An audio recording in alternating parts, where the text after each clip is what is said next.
अकोल्यात राज्याचे कृषी मंत्री माणिकराव कोकाटे यांचा तीव्र निषेध केला जातोय। भिकारीही 1 रुपया घेत नाही, पण आम्ही शेतकऱ्यांना 1 रुपयात पीक विमा दिला, असं अवमानास्पद विधान त्यांनी केलं होतं। यावर शुक्रवारी शिवसैनिक आक्रमक झाले।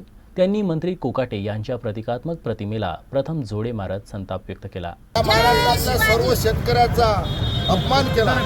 या शेतकऱ्याबद्दल 1 रुपया भिकारी सुद्धा घेत नाही, आम्ही शेतकऱ्याचा 1 रुपया भरतो, अशा पद्धतीनं शेतकऱ्याचा अपमान केला। त्याबद्दल कृषी मंत्र्याचा आज आम्ही जाहीर निषेध करतो आणि या ठिकाणी कृषी मंत्र्यांना चपळामाला आंदोलन करण्यात आलं।